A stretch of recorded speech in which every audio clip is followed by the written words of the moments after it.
Streaming all across the country, from Washington State to South Beach and the Northeast to the deserts of Arizona, to dive into all things football. You're listening to the B&E Podcast. Here's your hosts, Ed Donaldson and Brandon Simpson. Yo, yo, yo, welcome back to another episode of Breaking Entering Podcast. Divisional round is over. We had two really good games and two games not so much, but we'll get into it. But first, Brandon, how we doing today, man? Doing all right. How about yourself? Doing good, doing good. Like I said, two good games, two not so good games, but let's get into it, shall we? For sure. Let's get to the opening drive, everyone. The Bills, they fired head coach Sean McDermott after 9 seasons. Brandon Beam, the general manager, he was retained and he was promoted to president of football operations. Kevin Stefanski, he's been hired as Falcons head coach. Jeff Ulbrich, the defensive coordinator, he will be sticking around. ESPN reports the Dolphins, they are hiring Packers defensive coordinator Jeff Hafley as their head coach. Hafley and the new general manager John Eric Sullivan both spent time in Green Bay. Seahawks running back Zach Charbonnet, he's out for the playoffs with a knee injury. Former Cardinals offensive coordinator Drew Petzing has been hired in Detroit for the same role. Eric Bieniemy is back with Kansas City as offensive coordinator, and Bo Nix, he'll miss the remainder of the playoffs with an ankle injury. And this whole Bills situation, it's interesting this season where these head coaches are getting fired and these general managers are getting retained. New York Giants, even my Ravens, now the Bills, to name a few. I think the Sean McDermott change was warranted. Kind of situation like Baltimore where they had been a really good team for several years. They won several AFC East crowns, but come to the playoffs, you haven't made that jump past the AFC Championship game. You know what I'm saying? We all thought, or a good amount of us thought, that this year would be different for them without the Kansas Cities of the world, without Cincinnati, which has given them problems over the years. You can throw Baltimore into the mix as well as a powerhouse in the AFC without those three teams, and then they go into Denver and run into them and they lose. So I just don't agree with the fact that the general manager gets to stick around, because I think he's part of the issue why they don't have a good wide receiver room. He's part of the issue why they don't have good pass rushing as well. But, they know better than me, these owners and team executives, I guess. But Ed, any thoughts on the opening drive? Yeah, speaking of how you mentioned the Giants and their GM get promoted, I think I read today that Harbaugh was like, look, I'm reporting directly to the owner. That's how he did it when he was in Baltimore. It was like, the only way it's going to work here in New York is if I report directly to the owner. I'm not reporting to the GM. And I think those last couple of days of negotiations, the GM for the Giants had to, excuse himself because he wasn't going to happen with as far as Harbaugh reporting to him. So definitely thought that was interesting. Zach Charbonnet going down for the Seahawks. That might be a huge blow for them. He had a pretty good season this year for the Seahawks. So definitely going to see how that shakes out when they play the Rams this upcoming week in the conference championship. Yeah, man, but definitely shocking to hear when I first saw that Sean McDermott got let go. Tough situation for him, but it's how it is at NFL. What have you done for me lately type of league. But let's get into this game, though. Let's get into these games, man. Yeah, real quick, Kevin Stefanski, I give it 3 years max in Atlanta. They don't keep head coaches down there long. I know they're talking about the offensive talent there. You can't deny it. They got a good nucleus there on offense. Quarterback situation still a little iffy. Defense is still, defense is progressing, and Kevin Stefanski, he had his good years and his bad years in Cleveland, so we'll see how it goes. But I give it 3 years max total. All right, let's see how it goes. All right, as Ed would say a couple years ago, Broncos country, let's ride. Denver beat Buffalo 33-30 in overtime, Ed. Yeah, man, you could honestly say the Bills lost this game right before halftime when I don't know what Josh Allen was thinking when he fumbled the ball. It kind of looked like he was trying to pitch it back, but the way his arm angle was, but I was just like, I was so shocked at those chain of events because the Broncos just scored, and then like 10 seconds later, the Bills get the ball back. I'm thinking they probably have a chance to go down here and kick a field goal. Josh Allen fumbles the ball, and then the Broncos get another field goal, and they get put up 10 points Yep. in a matter of like 20 seconds. And it was just too much for the Bills to overcome in the end, man. Even though Josh Allen put up great numbers stats wise. I mean, 2 interceptions, 3 fumbles.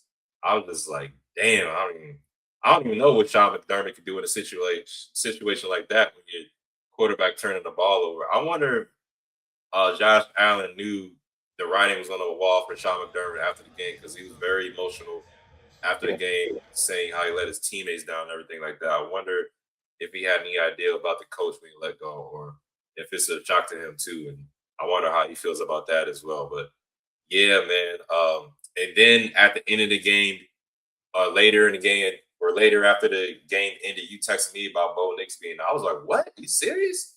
I was Yep. very shocked by that, and then we come to find out that he fractured his ankle in that last drive of the game. So it's kind of like they might have won the battle but lost the war type of situation.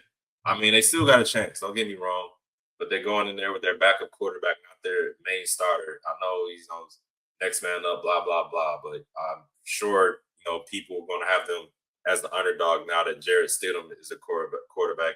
And I got nothing against Jared Stidham.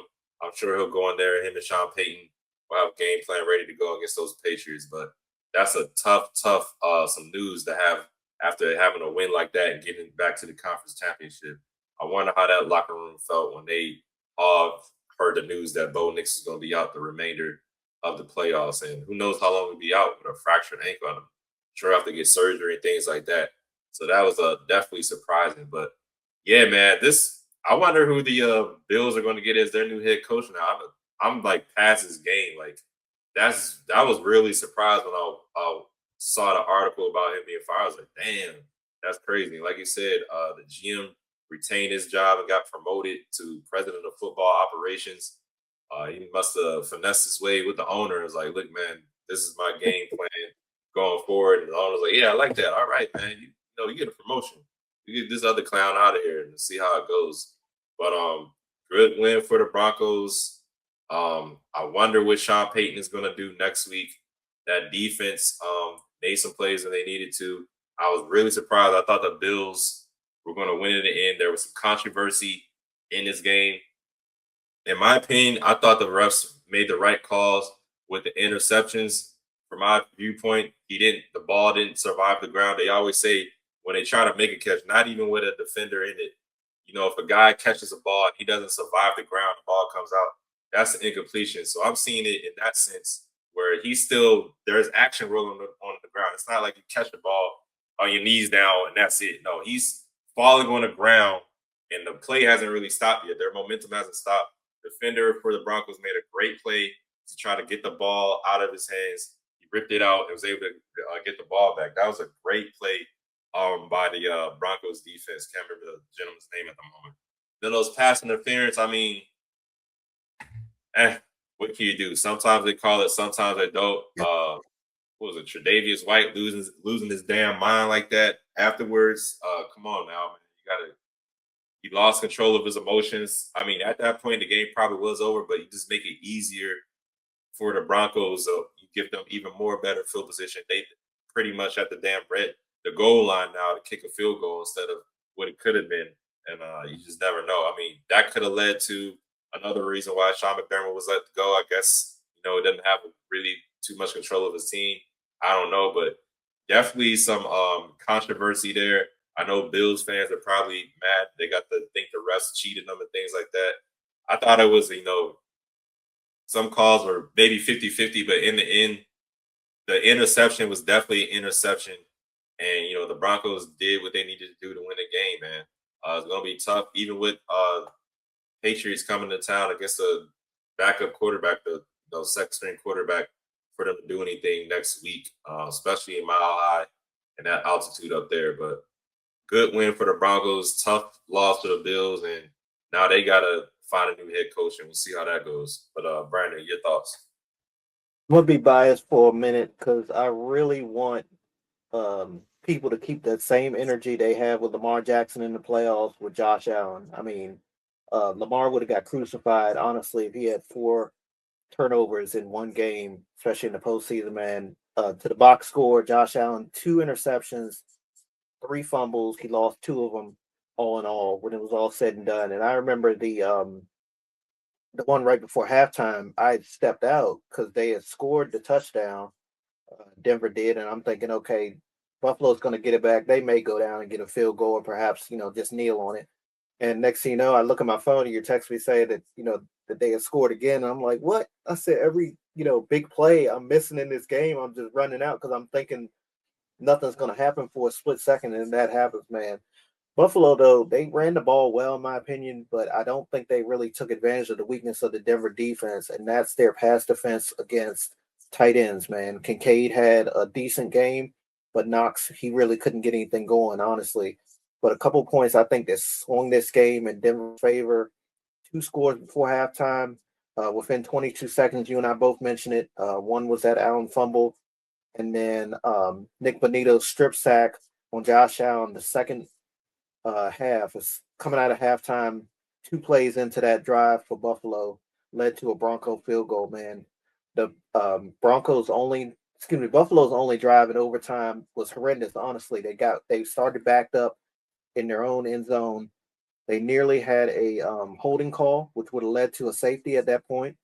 And then the McMillan interception, as you mentioned, he wrestled the ball away from Brandon Cooks there and turned the ball back over to the Denver Broncos, man. I don't think this game was all a loss on Buffalo's offense and Josh Allen. You look at that final drive in overtime, you mentioned it, pass interference plays, 2 of them back to back pretty much. One on Johnson, the other one on White. That was 53 penalty yards. And if y'all don't pay attention to football much, that's half the football field. So you're setting the offense up, you're setting their special teams up. Then the Denver kicker, Lutz, I believe his name is, for basically a chip shot field goal there at the end. They really didn't have to do anything offensively but get those 2 penalties there. And as you mentioned, that Tre'Davious White going up to the ref and slamming his helmet to the ground. It's like, yeah, you get frustrated and stuff, but at that point, it's not really going to change the call on the field. So as a veteran, especially, and I talked about him last week because he's my defensive player of the week, or made a big play against that whoever they played last week. I can't remember. I think it was Jacksonville. You got to be able to keep your composure. That's why they brought you back. They brought you back to make plays. They brought you back to be a starting corner, and they brought you back to be a low-key captain of the team. I don't think he was necessarily captain, but he should have been captain of defense, honestly. It's just a bad move on his end, though. But, yeah, tough break for Bo Nix, man. When that happened, right before I texted you, I was like, wow, the same thing. I did not see this. You don't see everything, but he showed no signs of it because they showed the final 2 plays. I think he had a kneel down and another. I believe he had a pass he just threw out of bounds. I can't remember exactly, but yeah, I think as far as the Bills go, though, I just remembered, and I talked about this a couple times. They're opening a new venue next year, so that may have been a factor into it as well.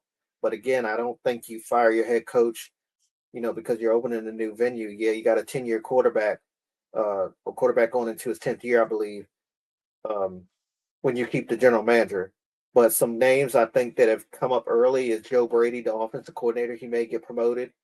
And Brian Daboll, I'm not too sure about him. He was the old offensive coordinator there, I believe, years ago, and he kind of got Josh Allen on his feet early in his career before he got hired with the New York Giants. They've been linking Daboll back to the Bills since the day he got fired in New York. So we'll see which way they go. It is kind of late for them to get into the process. They already lost out on potentially 3 candidates because 3 of the vacancies of the 10 teams are now filled. So it'll definitely be interesting to see who gets that job. It should be definitely a top job on the market along with Baltimore at this point. Yeah, definitely. All right, y'all, before we get started with the rest of the show, this episode is brought to you by Premium, a CBD health and wellness company. Check out their line of CBD-infused products which are a perfect after workout refuel for athletes, a pain reliever for weekend warriors, and even a natural sports drink for us armchair quarterbacks. Their featured product is CBD infused honey, which is a personal favorite of mine, as well as tinctures and mints and natural flavors. They are veteran, women, and minority owned, so come get some of the sweet invitation and taste the premium difference. Use code B and E for 15% off your order. The website is premium.com. And now let's get back to our show. Oh my God, man. The Texans and Patriots, man. One of the most frustrating games of the weekend. This is one of the games I'm talking about where there was two not so good games. This is one of them. Just because CJ Stroud, man, I talked about last week how he should have, him and the offensive line should have went up to each defensive player, coach, assistant, water boy, towel boy, you name it, shake their hands and apologize and say thank you for winning this game. He needed to do the same thing. Oh man, I think I texted you a couple of times just about what the hell he was doing. Yep. I mean, pick six, he threw this. It was like a game I used to play back in the day as a kid. Used to call it jackpot. One guy stands on one side, and you have a group of your friends on the other side. You throw the ball up in the air, and when it's like jackpot, you say jackpot, and somebody tries to catch the ball, and they'll try to run it back. But it's just like sometimes he just tries to do too much. He doesn't, just sometimes just live to fight another day. Take the sack, throw it in the dirt, something like that. Why are you throwing the ball up in the air as you get hit, throwing it to God knows who? I don't know if he's seeing ghosts like Sam Darnold or something, but there's some things you can't even. It's just I don't know if it's explainable. Like what? So what were you thinking out there, son? Like when the coach was asking why he make that throw, he had another throw that it wasn't Christian Gonzalez. Somebody picked off. It was on the sideline. It was like he overthrew his intended target, or I don't know. But it's like they were mentioning on the broadcast too. It was like you cannot make that throw. I mean, two of the other interceptions. I know one of them. I think it was to Xavier Hutchinson that bounced off his hands. I mean, kind of high, yes, but it hit him in the hands. You got to catch that.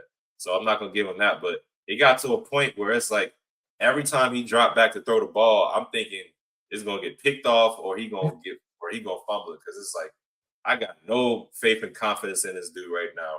Yep. And they were talking about it at halftime. Ryan Clark, I think it was Marcus Spears. Spears definitely went out of it. It's like you gotta they might have to make a decision at the in the offseason if we gotta move on from this dude or not. The way he's playing, man, like these last two games, the defense definitely won a game for them against the Steelers. And they was doing everything they could to keep him in this game. I mean, CJ would turn the ball over, the defense come out, they either make a stop or they get the ball back from him, and then CJ in an offense would just fuck the pot up, man. And the CJ just like contaminated the rest of the offense. You got Woody Marks fumbling. I mean, the tight end, don't get me wrong, Dalton Schultz, he left the game early with a calf injury. They had Stover come in. He dropping wide open passes, and then CJ stinking it up so bad. He throws a ball. I mean, it was behind him, behind Stover. He tried to make an adjustment on it, and it looked like he blew his knee out on that play. It's just like, oh my God, this offense is so pathetic. And you see D'Amico Ryans. I felt so bad for D'Amico on the sideline. Did they handed the camera to him? He just looking like, do I need to go out there and play quarterback? I mean, talking to people after the game, it's like, yeah, I probably would have benched CJ. And thinking to myself, I honestly don't blame them. They could have went out there with who was it, Davis Mills, the back quarterback. They could have went out there, maybe had a better chance with him because I don't know what it is with CJ. He doesn't want to scramble. He had I think he had like one run when he gained a first down. I'm sure he could have did a lot more of that instead of just throwing it up there and like Jameis Winston wouldn't even make some of these type of throws. And he used to call him 30 for 30 all the time. Yep. And it's like some of the throws he was just doing, man. I'm just like, oh my God, what is going on? I don't know if it was the weather or what. But let me give some credit to the Patriots. Drake May, he did have a couple of throws out there. He beat Derek Sting. I think it was Keyshawn Booth who made that nice one-handed catch in the end zone. He caught Stephon Diggs. It was like a little slant route. Another touchdown. That was a really good throw. So Drake made some good throws out there against a hellacious Texans defense. because they was making him look bad too. Will Campbell had himself another long ass day because Will Anderson, he was beating him like a drum most of the night, strip sacks, strip fumbles, and things like that. That's another thing. It was like 2 fumbles with Will Anderson. He just couldn't get the ball. He strip sacked it, but he couldn't fall on the ball. It's like he tried to pick up one, and the other it looked like he tried to fall on it. I don't know, but the ball just squirted out from under him like it was a sweaty pig or something. Man, I was like, man, they just can't catch a break. Even though they got the fumble, they couldn't recover the fumble. And it's like let the Patriots live to fight another day. But CJ Stroud, man, you got some. I really think you need to do some soul searching in this offseason. Because in my opinion, I think they'll give you at least another year. You're gonna get Nico Collins back. Hopefully, Tank Dell is back by the start of next season. Joe Mixon, I have no clue. I mean, I haven't heard anything from him as far as what he's dealing with in that ankle injury. So who knows if he comes back. But him in the offense should be a little healthier next year. I like the rookie wide receivers they had this year, but you gotta do some soul searching and figure it out, man. I think I think they got rid of their offensive coordinator. I can't remember that. But they last year.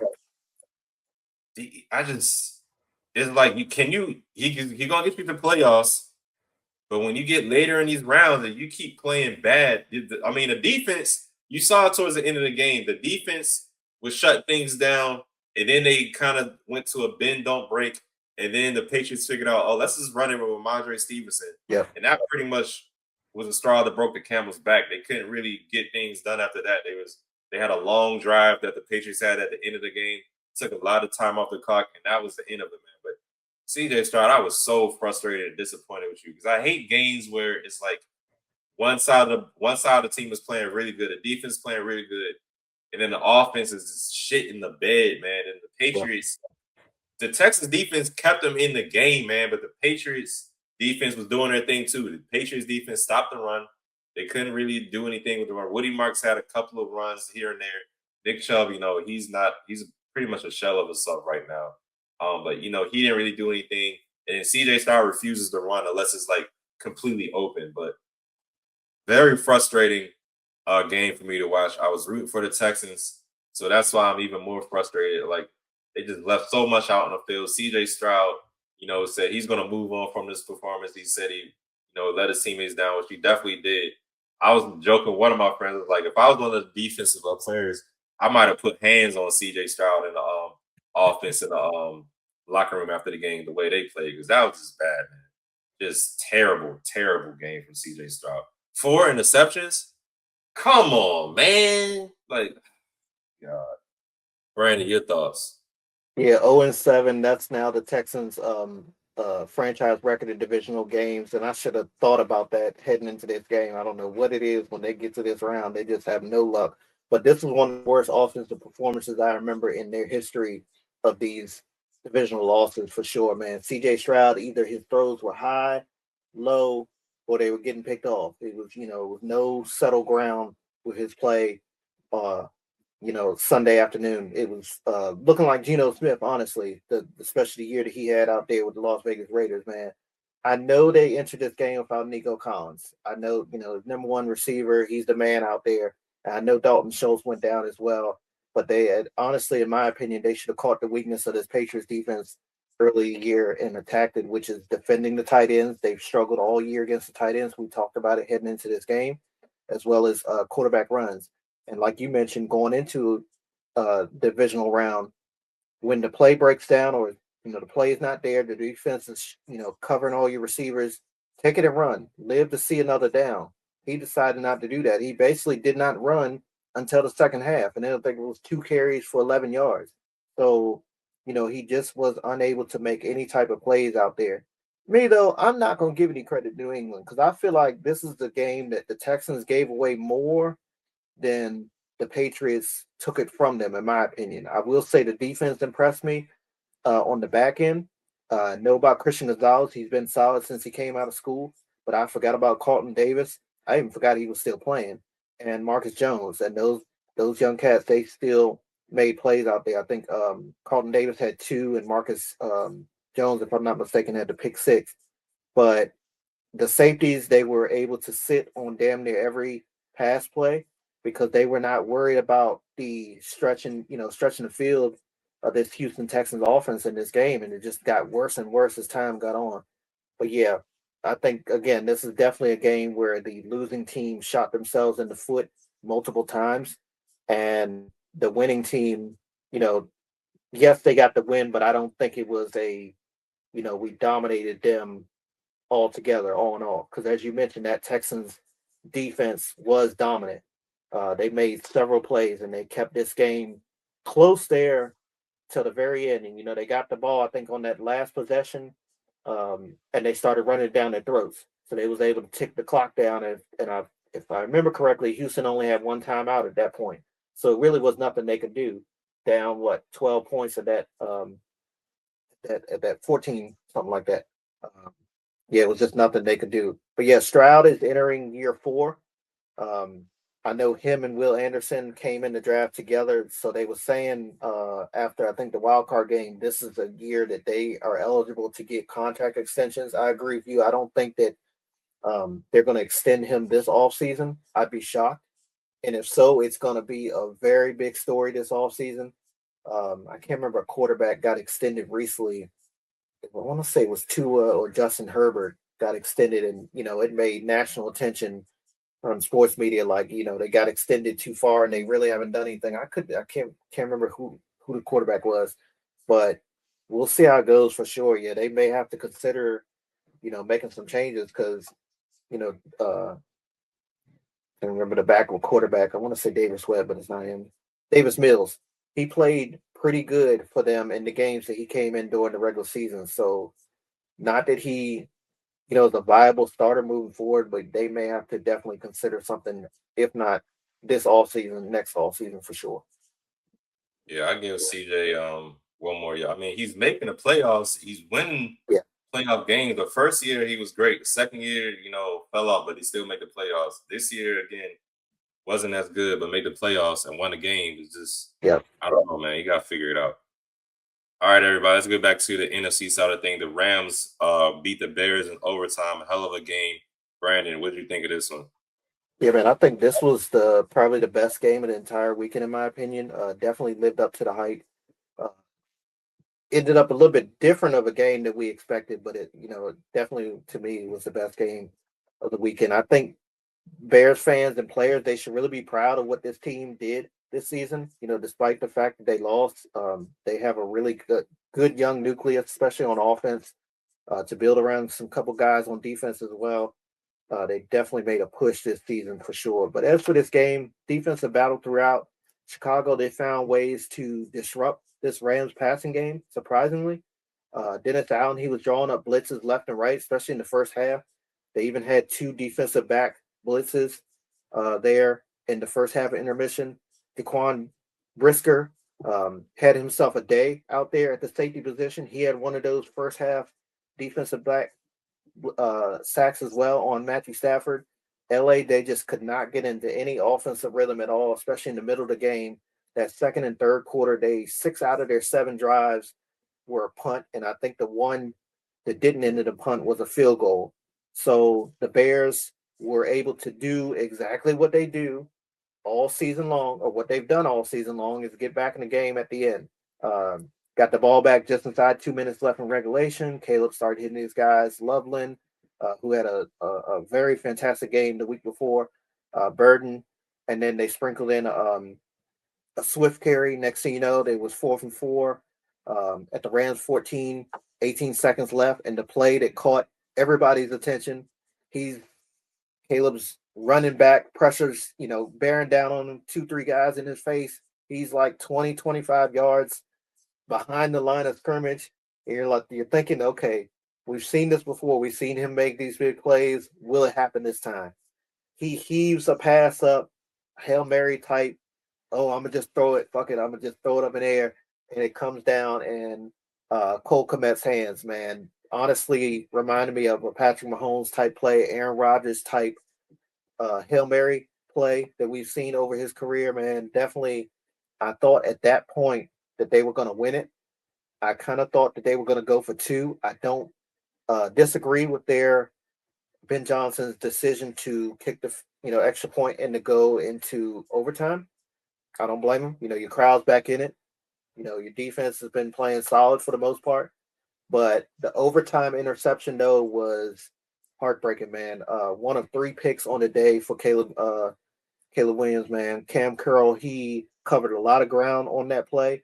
He started on the left side of the defense, went all the way over the field, kind of remind me of Ed Reed, and made a great play on the ball in front of DJ Moore, a guy who's been the late game player of the year, honestly, for the most part, definitely for the Bears.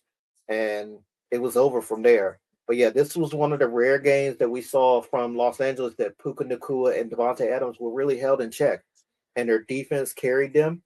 Matthew Stafford struggled, honestly. Could have been the injury he was dealing with heading into the game. Who knows? But at the end of the day, they got the W there on the road in the elements, cold weather, all that kind of stuff they talked about heading into this game. And I know that Matt LaFleur is a very happy man in Green Bay to see the Bears eliminated after him losing to them twice this season, and of course in the wild card round, and thanking his buddy Sean McVay and Devontae Adams for a win in that one. Ed, your thoughts? Yeah, man.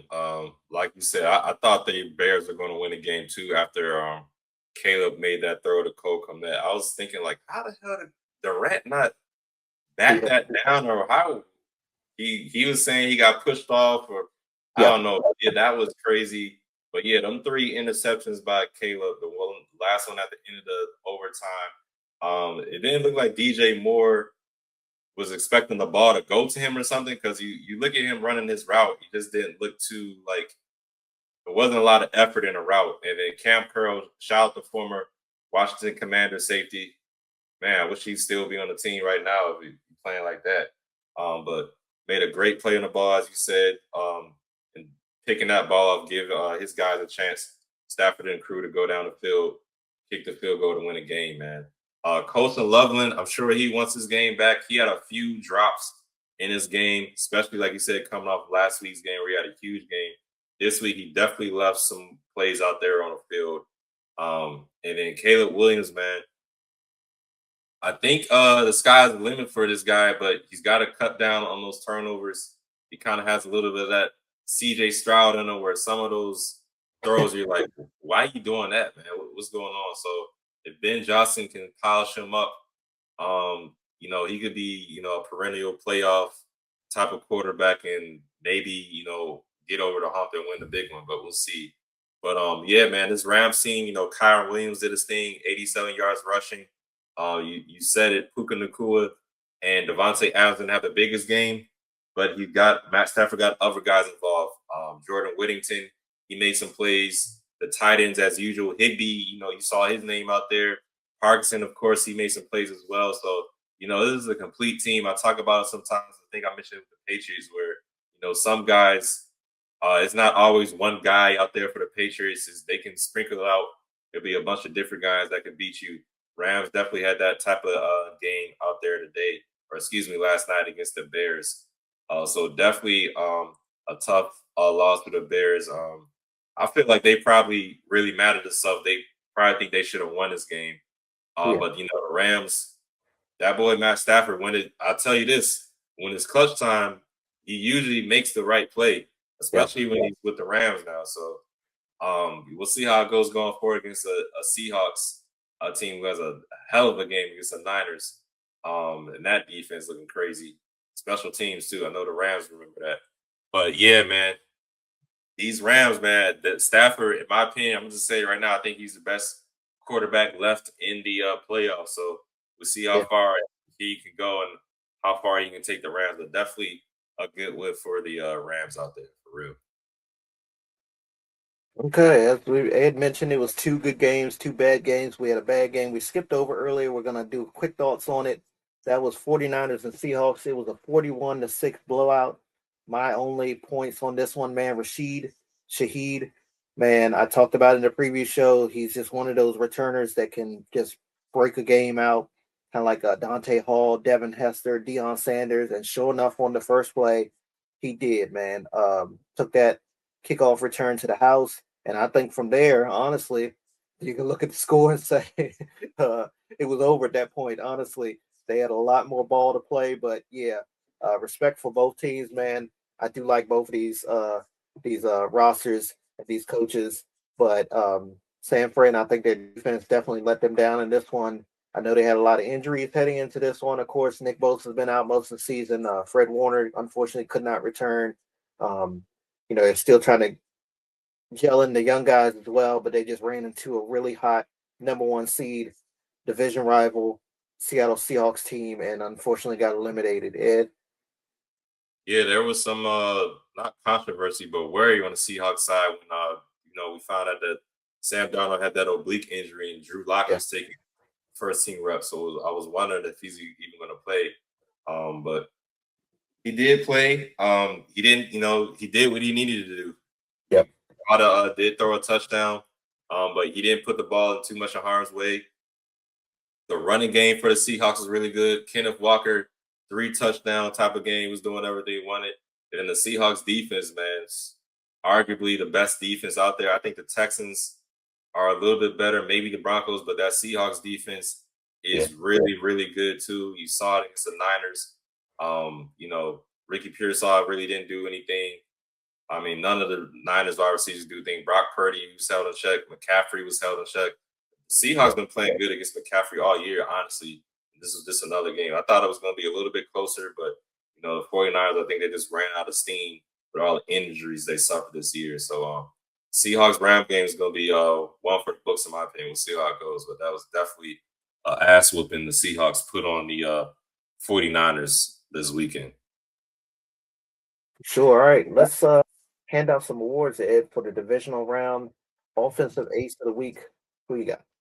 Yeah, I just mentioned him. I got to give it to Kenneth Walker, man. 3 touchdowns, 19 carries for 116 yards, man. Just a great performance. So Kenneth Walker is my offensive player of the week. How about you? Ditto. The only thing I'll add is he was a bell horse in this game for sure. All right. Defensive player of the week. Honestly, I should give it to CJ Stroud the way he was just shooting his team in the foot the whole damn day, man. Like, oh God. But I'll give it to the cornerback for the Patriots, Marcus Jones, who had that pick 6 after CJ just threw up a down. He might as well just turned around and threw the ball up in the air. I mean, he did get hit on that specific interception, but it's just like, why are you throwing that ball, man? But Marcus Jones picked off and ran it back for a touchdown, and that was a huge play for the Patriots. So Marcus Jones, my defender of the week. How about you? I'm gonna go with the same team, same unit, with a different player. Carlton Davis came over from the Bucks, I believe, as a free agent acquisition for them. 2 interceptions, and I believe both of them were in the first half. Carlton Davis is my defensive player of the week. How about special teams? Definitely got to be Rashid Shaheed for me. First play of the game, the kickoff, returning it, taking it to the house, firing up the crowd and the team. So Rashid Shaheed is my special team of the week. 100%, I agree as well. I think that they said after that kick, I didn't see it. Of course, another play, I thought, the opening kickoff, I didn't think nothing was going to happen, so I stepped away from the TV. And I think they said it, set another record there in Seattle as far as the noise and the shaking the stadium or whatever. Kind of had like earthquake vibes or something like that. Kind of like Marshawn Lynch's big run years ago. So yeah, Rashid Shaheed, man, definitely a threat, a Swiss Army knife for them heading into the NFC Championship game. How about a bonehead player call of the week? I think y'all know where I'm going to. Definitely CJ Stroud. He had a bonehead, game of the week. The way he was just terrible, man. But that throw, I just mentioned it with defender of the week to get him to start up as he's getting hit and Marcus Jones picking up. That's definitely my bonehead play. I'm just like, oh my goodness, CJ Stroud, man. You might win bonehead call of the year, man, because that was God. But Brandon, who's your bonehead play call of the week? I got 2 of them. The Bills game, Tre'Davious White, as we mentioned, had a great tip pass the week before, but then he had the PI late in this game. Okay, it happens. Every corner every safety gets a PI call, but he, goes up to the ref. And of all places you do it right in front of the ref. You throw your helmet down, as if they was going to change the call. Again, you're a veteran. You were re-signed to this team in the off season to make plays, and then you go do something like that in the moment that your team needs you the most. And then 49ers kicker Eddie Pinheiro tripping up Shaheed, trying to, on the opening kickoff, as if you wasn't going to get seen. First of all, a guy like Rashid Shaheed is just, an eye opener anyway. And then the play that he was making, obviously you was the last line of defense, and you go and put your damn leg up. Like, wasn't nobody gonna see it? Like, what are you doing? Just you might as well just lay it on the ground. I wouldn't have done a damn thing. Just let him go. But then you got a penalty on that one. On top of it, he made himself look like a fool. So Eddie Pinheiro and Tre'Davious White are my bonehead players of the week. Right. All right, everyone. Just like that, Championship Sunday is set. We got coaches, man. Mike versus Sean in both of these matchups. I saw that earlier. I thought it was kind of neat. Mike McDonald versus Sean McVay, and Sean Payton versus Mike. Of course, I can't remember the other coaches. But anyway, Sean versus Mike in both of these championship games as coaches, man. That's definitely a fun fact for sure. Please take a moment to like, comment, subscribe to our YouTube channel. Just search for B&E Podcast. Follow us on X, formerly known as Twitter, at Podcast B&E, as well as on IG at B&E Podcast. We cannot wait to unpack these games when we return later this week on Friday. Until next time, love one another. Yeah, Sean Payton, Mike Vrabel. There you go. Thank you. Yeah. All right, y'all. We'll see y'all next time.